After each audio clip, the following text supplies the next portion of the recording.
আজকে আমরা আলোচনা করবো গ্লাইকোজেনেসিস সম্বন্ধে। তার মানে গ্লাইকোজেন কিভাবে তৈরি হয়। এই গ্লুকোজ থেকে গ্লাইকোজেন মেইনলি দুটো অর্গানে তৈরি হয়, একটা হলো লিভার এবং একটা হলো muscle.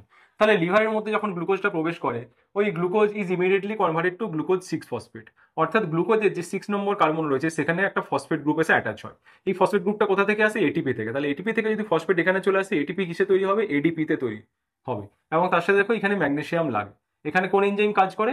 With the help of glucokinase. Glucokinase কিন্তু লিভারে থাকে, অর্থাৎ দেখো লিভারে এল আছে এবং গ্লুকোকাইনেজে এল আছে। এবং হেক্সোকাইনেজ কোথায় থেকে? অল আদার সব কিছুতেই কিন্তু হেক্সোকাইনেজ থাকে। এবং গ্লাইকোলাইসিসেও কিন্তু হেক্সোকাইনেজ হেল্প করেছিল, যেখানে গ্লুকোজ থেকে গ্লুকোজ 6 ফসফেট তৈরি হয়েছিল। না, গ্লুকোজ 6 ফসফেটে যে এই যে 6 নম্বর কার্বনের ফসফেট গ্রুপটা ছিল, সেই ফসফেট গ্রুপটা 6 নম্বর কার্বন থেকে 1 নম্বর গ্রুপে চলে আসে। তখন এর নাম কি হবে? Glucose 1 phosphate. এবং এখানে আইসোমেরিজম হয়। কোন এনজাইম হেল্প করে? ফসফোগ্লুকোমিউটেজ। এই গ্লুকোজ 1 ফসফেটের সাথে এরপরে দেখো একটা মলিকিউল বা সাবস্টেন্স এসে যোগ হয়, তার নাম দেখো এখানে ইউ রয়েছে এবং এখানে 3টে ফসফেট গ্রুপ রয়েছে, মানে ইউরিডিন ট্রাইফসফেট।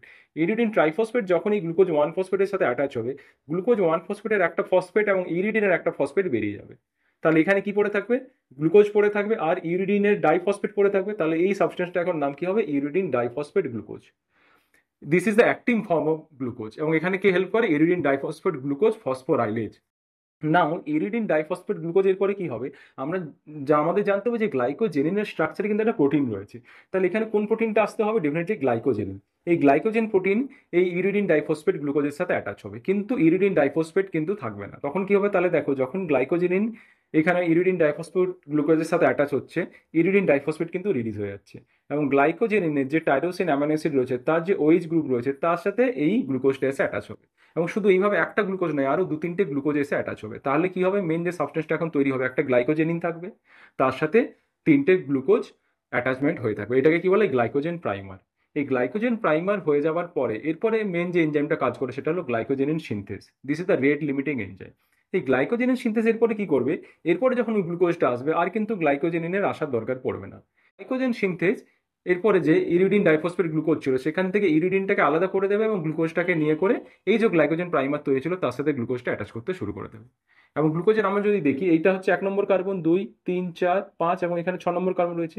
এই গ্লুকোজের 1 নম্বর কার্বনের সাথে এই দিকের গ্লুকোজের 4 নম্বর কার্বন অ্যাটাচ হতে থাকবে এইভাবে। তাহলে এখানে যে বন্ডটা তৈরি হবে বা যে লিনিয়ার বন্ডটা, সেই বন্ডটা হচ্ছে α1,4 গ্লাইকোসাইডিক বন্ড।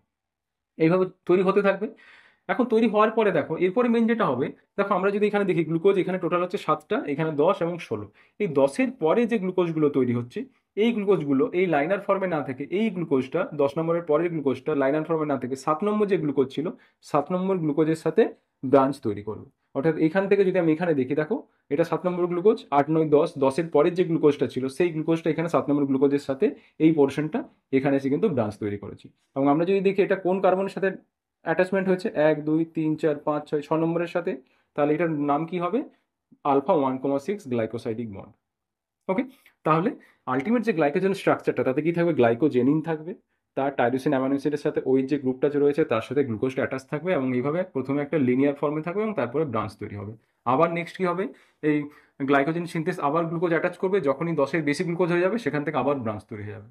আবার গ্লাইকোজেনের সিনথেস এখানে গ্লুকোজগুলো অ্যাটাচ করতে থাকবে, যখনই 10-এর বেশি গ্লুকোজ হয়ে যাবে সেটাকে আবার ব্রাঞ্চ তৈরি করবে। অর্থাৎ এইভাবে কিন্তু ব্রাঞ্চিংটা তৈরি হয়ে যায় এবং এইভাবেই কিন্তু গ্লাইকোজেনটা তৈরি হয়। ওকে, তাহলে গ্লাইকোজেন সিনথেসিস কিভাবে হয় তোমরা জানলে, বা গ্লাইকোজেনেসিস কিভাবে হয় সেটা তোমরা জানলে। এবং এখানে মনে রাখতে হবে লিভার এবং মাসেলের দুটোতেই কিন্তু গ্লাইকোজেন স্টোর হয়ে থাকে। কনসেন্ট্রেশন ওয়াইজ লিভারে সব থেকে বেশি থাকে এবং হাইয়েস্ট মাস থাকে মাসেলে। ওকে, তাহলে আমরা গ্লাইকোজেনেসিস সম্বন্ধে জানলাম।